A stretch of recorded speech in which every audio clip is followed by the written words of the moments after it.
What are we offended by today? To tell us, Hans von Spakovsky, Senior Fellow at the Heritage Foundation, Manager of the Election Law Reform Initiative, and former Commissioner for the Federal Election Commission. Hans, good morning. Good morning, Mary. Hello, Vince. Good morning. All right, Hans, you wrote a piece on FoxNews.com defending the president's tweet yesterday where the president said, with universal mail-in voting, not absentee voting, which is good, 2020 will be the most inaccurate and fraudulent election in history. It will be a great embarrassment to the USA. Delay the election until people can properly, securely, and safely vote? ? You seem to defend his statements. Why? Well, I'm not saying we should delay the election. I don't think we should. And in fact, a lot of people were misinterpreting that as him saying he was going to delay the election when he was just asking a question. The president doesn't have the power to do that. But what I was defending was him raising questions about universal all-male elections. That is full of potential problems. And look, anybody who doubts it, just take a look at what happened in New Jersey and New York in the past month and a half. In New Jersey, Patterson, decided to have an all-male election because everybody was saying, oh, you have to do that. The election there is now in doubt for their municipal elections. 4 locals have already been charged with criminal absentee ballot fraud.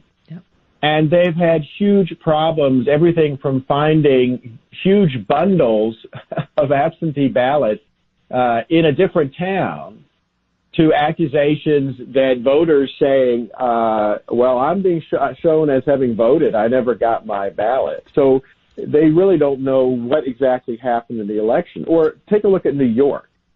New York normally has, less than 10% of people vote by absentee ballot.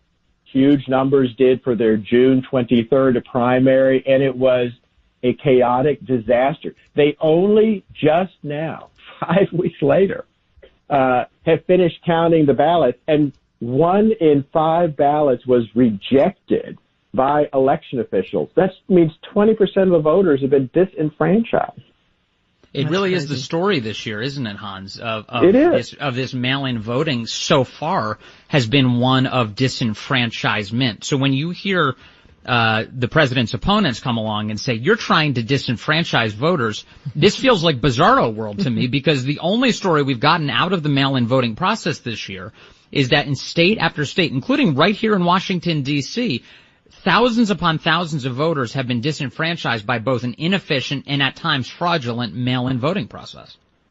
Well, I'm glad you mentioned D.C. because remember what happened in D.C. for their primary just a couple of weeks ago was the same thing. Election officials encouraged everybody to vote by absentee ballot, and they decided, well, because of that, we don't need as many polling places open. So they went from their usual 100 down to 20. Well, on Election Day, those 20 polling places were overwhelmed. Why? Because apparently thousands of D.C. residents who had requested an absentee ballot never got it in the mail. And that's the big problem everybody should keep in mind. Look, we can argue about fraud. I can tell you absentee ballot fraud is the most common form of fraud in the election process. But here's the big question I'd ask folks. Listen, in the last presidential election, 130 million votes were cast for the 2 presidential candidates. Is there anybody out there who really thinks that the U.S. Postal Service, if we go to universal mail-in ballots, is there anybody out there who really thinks that the U.S. Postal Service in November will suddenly be able to handle 260 additional pieces of mail? Because remember, you got the envelope from election officials going out to voters with the absentee ballot, and then the absentee ballot coming back from the voters. 260 million pieces of additional mail. How many of those are going to go astray? Well, you had in Maryland, you had ballots from South Carolina showing up in Maryland mailboxes in June somehow. Right.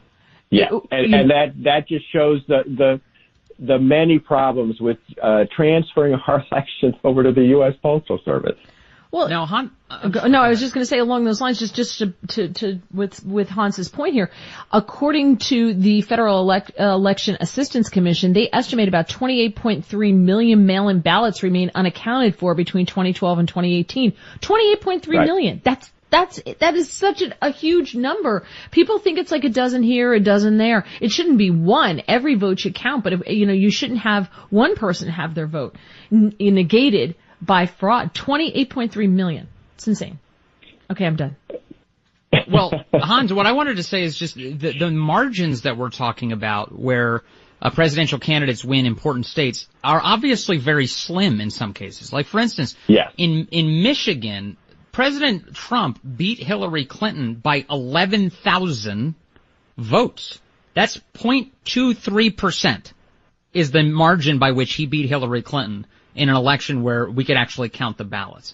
If, as you just said, you get a district like in New York where 20% of the ballots are thrown out, we have no idea what the voters actually wanted, do we? No, we don't. And the litigation, look, when you combine how long it will take to count, I mean, again, New York, all they had was a Democratic primary, and it took them 5 weeks to count the ballots. Imagine how long it will take them to count the turnout through mail ballots in the presidential election. Transfer that to happening all over the country, plus litigation, and a litigation explosion where they're disputing whether particular ballots, which have been rejected, should actually be counted or not. And for the first time in history, we might actually get all the way to January 20th and still not know who won the election. Oh, it's not good for the country. No, it's not. Hans, very quickly, if we get to January 20th and don't know who won the election, what happens in that case? Under the Constitution, the 20th Amendment, and a law passed by Congress, the Speaker of the U.S. House, after she resigns as both the Speaker and a representative, becomes the acting president and remains the acting president until a determination is made as to who won the election. Okay, now we're filling in all the pieces. All right, Hans, you didn't just make all that up, did you? So Nancy Pelosi becomes president of the United States if we can't count the vote, and Joe Biden, their current candidate, is basically incapable of running the country anyway, so this creates the perfect glide path for Nancy Pelosi to run the whole country? Is that what you're saying? Yeah, that's what the law says. It all makes sense now. There are people driving off the road right now. I had no idea. Now we know. I mean, this is why they're pushing for this, right? Well, yeah, and what's amazing about this is, look, it's all progressive and liberal groups pushing for this.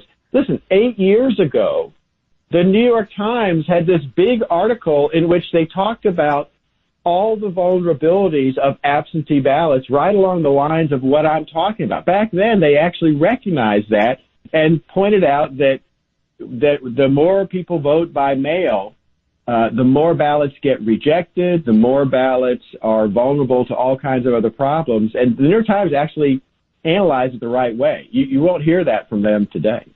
It's amazing. Say what you want about the Democrats, but they fight like they are in a war. And they're brilliant at their strategy. You got to hand it to them. Hans von Spakovsky, that is just enlightening and amazing, and my mouth is still hanging open. Can you just repeat for my benefit? You said it was the 20th Amendment and what? And a federal statute passed in accordance with the 20th Amendment that lays out what happens if a president and vice president haven't been determined by January 20th. None of that. Speaker of the U.S. House, after she resigns, becomes the acting president. Have you written a piece on this? If you haven't written that piece, would you please write that piece so that I can share it? That's at the end of my Fox article that Mary was just talking about. Oh, perfect. I'm doing that now. Thank you. That is insane. Insane. No, Vince, don't put that out there because then the left is going to support it even more. Don't let them know. Don't tell them. Hans, have a great weekend. Thank you. Thank you. Bye-bye.